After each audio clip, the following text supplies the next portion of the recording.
Hi, today I'd like to show you a few European coins, fairly modern. Well, I always think of modern as sort of after 1960s because I'm quite old, but some of you think 1960s is pretty old, but to me, 60s is modern. So most of these are from the 60s and onwards, and there's one or two that are a bit older. This one's a British coin commemorating the First World War, 2014, so the war started in 1914. Well, for Europe it did, not until about 1916 for America.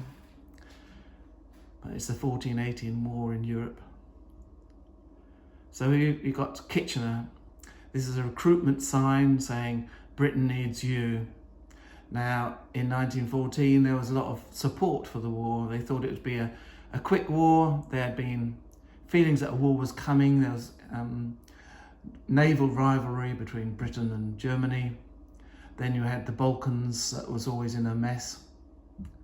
So people thought there was going to be a war, and they thought it was going to be a quick war.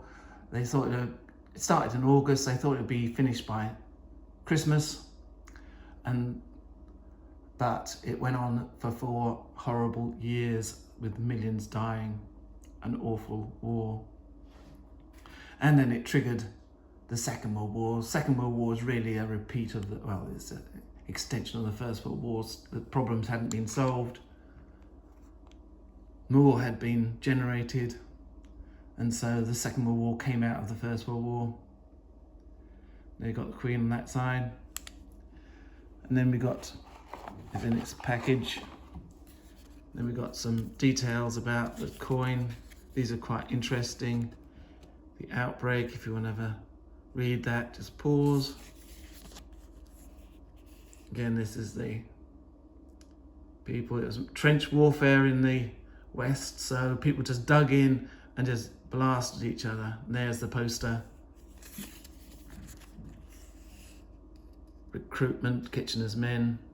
Whole villages recruited at one point, so they all went together, and then they all died together often. So if you go around England, there's these memorials in village graveyards and areas listing all these people, and often you can see 5 or 6 names of the same surname, brothers, fathers, uncles who died. Also, it was a time when women were more liberated. They came out of the kitchens because they needed them to work in the munition factories and take on all the roles that men used to, like bus conductors. They worked in the factories, they worked on the land. And so they were liberated from daily tasks, instead of just being housewives and servants. They started to work in factories. They would do things like, it was a beginning of people working as secretaries. They learned how to use typewriters and that sort of thing.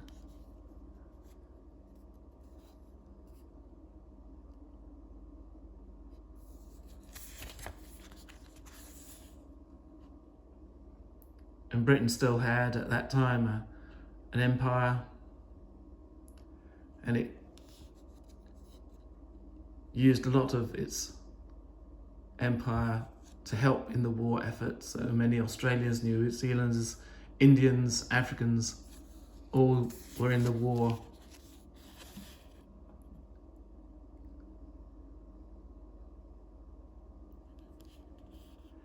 But it was a bit of a stupid war. It should never have happened.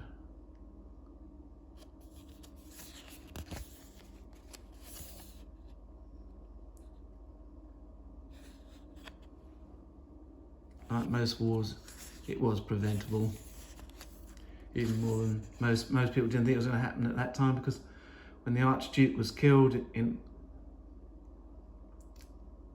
Austria, and they blamed it on the Serbians, and they gave the Serbians such difficult conditions that they knew that Serbia would have to refused the conditions, and then they took that as a pretext for war. So Germany often gets the blame for the war in the First World War, but it's really Austria that started the whole thing going. So let's have a look at these other more modern coins. Norway, these are all silver coins, 1970. A lot of these are just commemorative nowadays. Normal coinage is no longer gold backed or silver backed, it's just copper, nickel, or some other alloy. Well, these are commemorative coins, so they don't tend to be in normal circulation.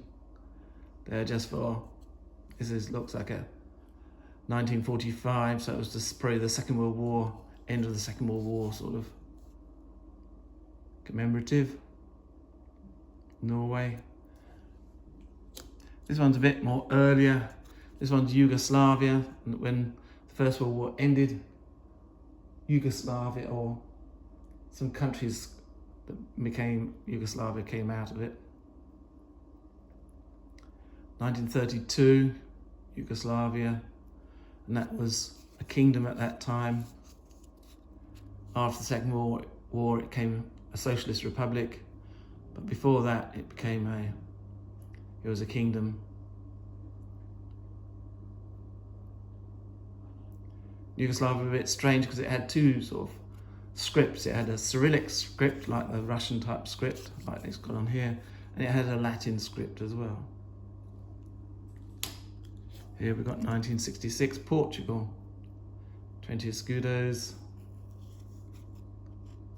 Again, it's a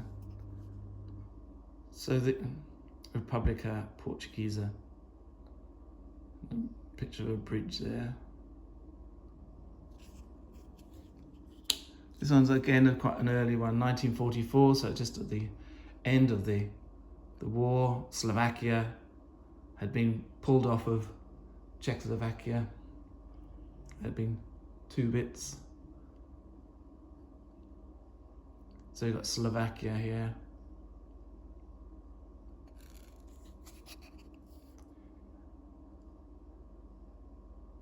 (1944).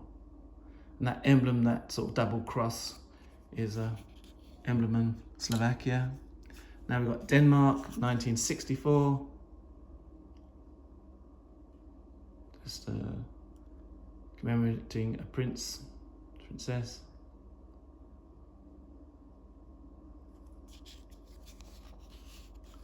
Then the king,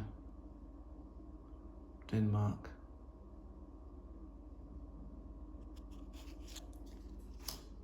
We've got one of Austria in the 60s. They produced loads of these silver coins commemorating certain people. This one is Maria Theresa.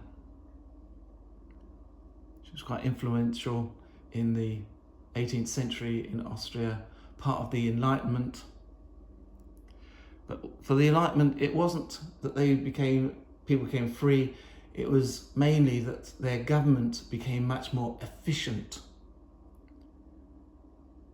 So they used the Enlightenment to become much more efficient in running their country, rather than giving loads of freedoms to people.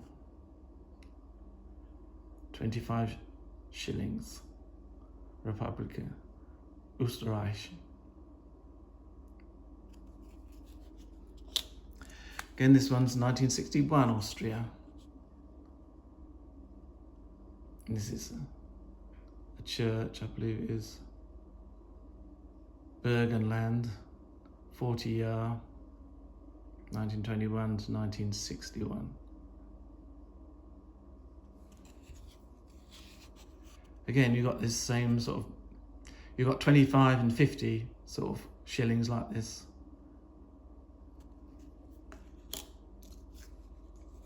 And this one is to do with the 100 years of I think it's the Blue Danube, or the Danube Waltz.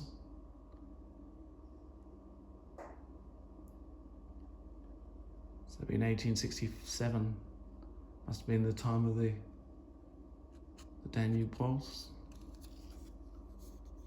And this one's got 50 shillings on that sign and lots of things. So that gives you an idea of what the coinage, silver coinage of Europe at this time was.